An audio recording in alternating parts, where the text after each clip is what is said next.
नमस्कार, मी एकता. अमरावती बुलेटिन मध्ये आपलं स्वागत. अमरावती जिल्ह्यासह विदर्भातील बोगस सोयाबीन बियाण्यांवरून काँग्रेस आणि भाजप आमने सामने आलेत. काँग्रेस नेते यशोमती ठाकूर यांनी राज्य सरकारवर जोरदार टीका करत अधिवेशनात अमरावती जिल्ह्यातील एकाही आमदारानं हा गंभीर प्रश्न प्रभावीपणे मांडला नसल्याचं सांगत सरकारच्या इच्छाशक्तीवर प्रश्नचिन्ह उपस्थित केला. याला प्रत्युत्तर देताना भाजपचे आमदार प्रताप अडसर यांनी काँग्रेसचे सर्व आरोप फेटाळून लावले. बोगस बियाण्यांचा मुद्दा अधिवेशनात अनेक आमदारांनी उपस्थित केला. तसंच महसूल आणि कृषी मंत्र्यांनीही तातडीनं पंचनामे करून नुकसानग्रस्त शेतकऱ्यांना मदत करण्याच्या सूचना दिल्याचं त्यांनी सांगितलं. हे जे सरकार आहे हे अजिबात शेतकऱ्यांच्या प्रती चांगली भावना ठेवत नाही, हे आता सिद्ध झालेलं आहे. म्हणजे त्या सभागृहामध्ये अमरावती जिल्ह्याचा एकही आमदार ओरडायला तयार नाही. सगळे सत्ताधारी आमदार आहेत या ठिकाणी आणि मंत्री महोदय म्हणतात की आम्ही त्यांच्यावर ॲक्शन घेऊ. अरे ॲक्शन घ्या ना तुम्ही जर कडक असते तर ह्या अशा कंपन्या, बोगस कंपन्या तयारच झाल्या नसत्या. पण तुमचं लक्षच नाही आहे शेतकऱ्यांकडे. राहायला विषय शेतकऱ्यांच्या कंपन्सेशनचा, तर हे जे बोगस बियाणे घेतलेले आहेत त्यांनाच तर हे लोक सस्पेंड करायला तयार नाही आहेत. नुसतं घोषणा करून होत असतं का? आज दुबार पेरणीची वेळ आलेली आहे. फक्त 20% पेरणं व्यवस्थित झालेलं आहे आणि बाकीची दुबार पेरणी आहे. मग ह्याला सरकार जबाबदार आहेत ना. सरकारने या सगळ्या गोष्टी व्यवस्थित बघितल्या पाहिजे आणि गांभीर्यपूर्व या सगळ्या गोष्टी निकाली काढल्या पाहिजे. सरकारने शेतकऱ्याला दुबार पेरणीचं कंपेन्सेशन देणं अनिवार्य आहे. नाही, काँग्रेसचं ते धोरणच आहे विनाकारणाचं तथ्य नसलेल्या टीका करणं.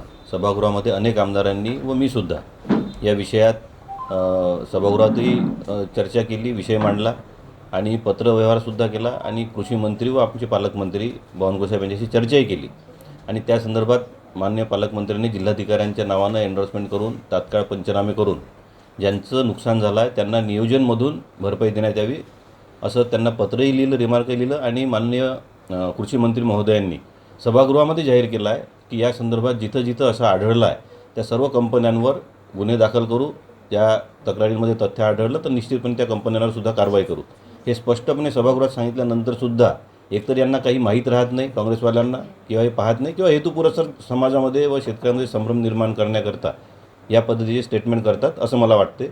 मुख्यमंत्री असताना हनुमान चालीसा वाचली असती तर पक्ष फुटला नसता असा चिमटा काढत नवनीत राणा यांनी उद्धव ठाकरे यांच्यावर बोचरी टीका केली. सर्व काही बर्बाद झाल्यावर उद्धव यांना राम आठवला असंही त्या म्हणाल्यात. आमची लढाई होती, आम्ही लढलो.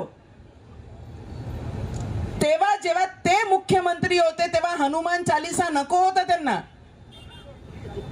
तेव्हा त्यांना हनुमान चालीसा चालत नव्हता. जसा पदावरनं खाली उतरल्या पूर्णच पूर्ण पक्ष बर्बाद करून टाकला उद्धव ठाकरेजींनी, तेव्हा जाऊन रामाचं नाव आणि हनुमान चालीसाचं वाचन त्यांनी तिथे केलं.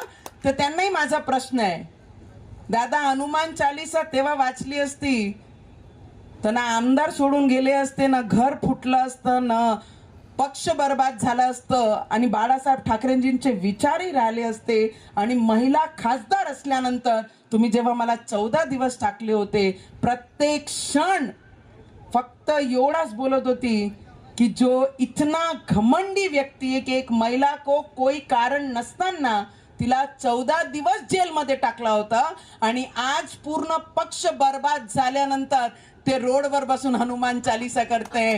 रामजी जय सियाराम. मध्य रेल्वेच्या बडनेरा अमरावती रेल्वे स्थानकादरम्यान बडनेरा इथं उभारण्यात आलेल्या नवा रेल्वे उड्डाणपुलाचे लोकार्पण आमदार रवी राणा आणि माजी खासदार नवनीत राणा यांच्या हस्ते करण्यात आलं. मध्य रेल्वेच्या बडनेरा अमरावती रेल्वे स्थानकादरम्यान रेल्वे फाटक जुनी वस्ती बडनेरा इथं सुमारे 67 कोटी रुपये खर्चून उभारण्यात आलेल्या 4 लेनच्या रेल्वे उड्डाणपुलाचं लोकार्पण आमदार रवी राणा आणि माजी खासदार नवनीत राणा यांच्या हस्ते करण्यात आलं. यावेळी राणा दाम्पत्यानं नवीन उड्डाणपुलावरून बाईक सवारी करत रीतसर लोकार्पण केलं. या उड्डाणपुलामुळे बडनेराकर आणि अमरावतीकरांना मोठा दिलासा मिळणार असून वाहतूक कोंडीतून नागरिकांची सुटका होणार आणि जलद गतीनं या मार्गावरून प्रवास होणार याबाबत आनंद व्यक्त होत आहे.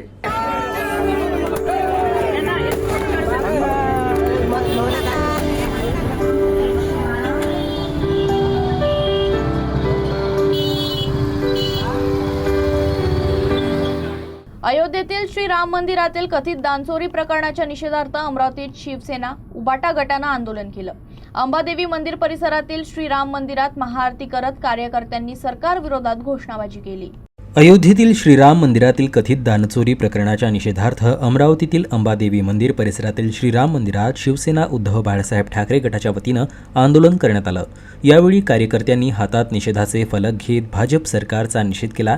श्रीरामांची महाआरती करून भाजप आणि राष्ट्रीय स्वयंसेवक संघाविरोधात जोरदार घोषणाबाजी करण्यात आली. तसेच श्रीराम मंदिरातील कथित दानचोरी प्रकरणाचा निषेध नोंदवत या संपूर्ण प्रकरणाची सखोल आणि निष्पक्ष चौकशी करून दोषींवर कठोर कारवाई करावी अशी मागणी आंदोलनकर्त्यांनी केली आहे. हिंदू हृदय सम्राट शिवसेना प्रमुख श्रीमान बाळासाहेब ठाकरे यांचा माननीय बाळासाहेब ठाकरे यांचा माननीय उद्धव साहेब ठाकरे यांचा. जे राम मंदिरमध्ये जी चोरी प्रकरण झालं, जो चढावा चोरी जो प्रकरण झालेलं आहे, त्या प्रकाराच्या निषेधार्थ आज आम्ही अंबादेवी संस्थानामध्ये रामरक्षेचं एक स्तोत्र पठण करून निषेध इथे नोंदवणार आहोत. खरं सांगायचं तर 2024ची जी निवडणूक होती त्या निवडणुकीमध्ये रामाच्या नावावर मतदान मागण्यात आलं. उद्धव बाळासाहेब ठाकरेंनी आज जर बीजेपीचा हात सोडला तर त्यांनी हिंदुत्व सोडलं असे निरनिराळे आरोप करण्यात आले. त्यांनी नरेटिव्ह सेट केलं. पण आज ज्या लोकांनी रामाच्या नावावर मतं मागितली, आज राम प्रभू श्री रामचंद्र हे सत्याचं प्रतीक आहे आणि त्यांना जो आलेला चढावा आहे तो या लोकांनी चोरी केला. गेल्या 2-3 दिवसांपासून पावसाचा जोर अचानक कमी झाला आहे. पाऊस थांबल्यामुळे शेतकरीही चिंताग्रस्त असून धरणांमध्येही पुरेसा जलसाठा नसल्यानं पाणी टंचाईचं सावट निर्माण झालंय. पावसानं दडी मारल्यानं तापमान पुन्हा वाढून नागरिक उकाड्यानं हैराण झाले आहेत. सलग 3 ते 4 दिवस अमरावतीसह विदर्भातील इतर भागात पाऊस चांगला बरसला. मात्र त्यानंतर पावसानं दडी मारली तर पाऊस गायब झाल्यानं तापमान पुन्हा वाढलंय आणि नागरिकांना उकाड्याचा सामना करावा लागत आहे. पावसाळ्याच्या मध्यातच वातावरणात झालेल्या बदलामुळे शेतकरी आणि सर्वसामान्य नागरिकांमध्ये चिंता व्यक्त होत आहे. तर पुरेशा पावसाअभावी जलसाठेही पूर्णपणे भरलेले नाही.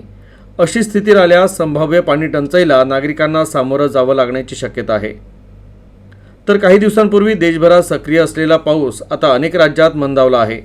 हवामान तज्ज्ञांच्या मते यामागे पश्चिम प्रशांत महासागरात तयार होत असलेल्या शक्तिशाली चक्रीवादळाचा मोठा प्रभाव आहे आणि हे चक्रीवादळ हिंद महासागरातून येणाऱ्या आर्द्र वाऱ्याचा प्रवाह स्वतःकडे खेचत असल्यानं भारताकडे येणाऱ्या मान्सूनची ताकद कमी झाली आहे. तर हवामान विभागाच्या अंदाजानुसार जुलै महिन्यात एकूण पर्जन्यमान सरासरीच्या जवळपास राहण्याची शक्यता असली तरी काही दिवस मान्सून कमकुवत राहू शकतो आणि पुढील काही आठवड्यात मान्सून पुन्हा सक्रिय होण्याची शक्यता हवामान विभागानं व्यक्त केली आहे. अमरावती महानगरपालिकेच्या आयुक्तपदी भारतीय प्रशासकीय सेवेचे अधिकारी डॉक्टर मंगेश गोंदावले यांनी अधिकृतपणे पदभार स्वीकारलाय. माजी आयुक्त वर्षा लड्डा यांच्याकडून कार्यभार स्वीकारत शहराच्या सर्वांगीण, शाश्वत आणि नागरिकाभिमुख विकासासाठी कटिबद्ध असल्याचं त्यांनी सांगितलं.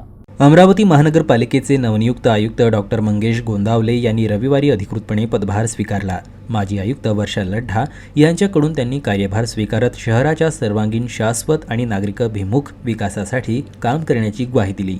पदभार स्वीकारल्यानंतर डॉक्टर गोंदावले यांनी शहरातील विकास कामांना अधिक गती देण्यासाठी अधिकारी व कर्मचाऱ्यांच्या समन्वयातून काम केलं जाईल असं सांगितलं. महानगरपालिकेअंतर्गत सुरू असलेले विकास प्रकल्प, स्वच्छता, पायाभूत सुविधा, नागरिकांना दर्जेदार सेवा आणि प्रशासनातील पारदर्शकता यांना सर्वोच्च प्राधान्य दिलं जाईल असं त्यांनी स्पष्ट केलं. नागरिकांच्या अपेक्षेनुसार संवेदनशील, उत्तरदायी आणि लोकाभिमुख प्रशासन देण्यासाठी सातत्यानं प्रयत्नशील राहणार असल्याचंही त्यांनी नमूद केलं. यावेळी माजी आयुक्त वर्षा लड्ढा यांनी आपल्या कार्यकाळात अधिकारी व कर्मचाऱ्यांनी दिलेल्या सहकार्याबद्दल समाधान व्यक्त केलं.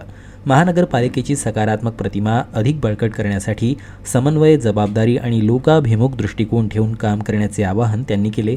तसेच डॉक्टर मंगेश गोंदावले यांना नवीन जबाबदारीसाठी शुभेच्छा देत त्यांच्या कार्यकाळात अमरावतीच्या विकासाला नवी दिशा मिळेल असा विश्वास व्यक्त केला.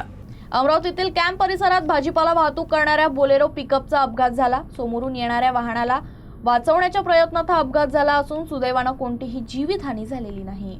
अमरावतीहून भाजीपाला घेऊन आर्वीकडे निघालेल्या बोलेरो पिकअप या वाहनाचा कॅम्प परिसरात अपघात झाला. अपघातात सुदैवानं कोणतीही जीवितहानी झाली नाही, मात्र वाहनाचं मोठ्या प्रमाणात नुकसान झालं. प्राप्त माहितीनुसार समोरून येणाऱ्या टवेरा वाहनाला वाचवण्याच्या प्रयत्नात चालकाचं वाहनावरील नियंत्रण सुटलं. त्यानंतर बोलेरो रस्त्याच्या कडेला जाऊन थेट महापालिका आयुक्तांच्या निवासस्थानाच्या संरक्षक भिंतीवर आदळली. अपघाताचा आवाज ऐकून परिसरातील नागरिकांनी घटनास्थळी धाव घेत चालकाला मदत केली. घटनेची माहिती मिळताच पोलिसांनी घटनास्थळी धाव घेत पंचनामा केला असून पुढील तपास सुरू आहे.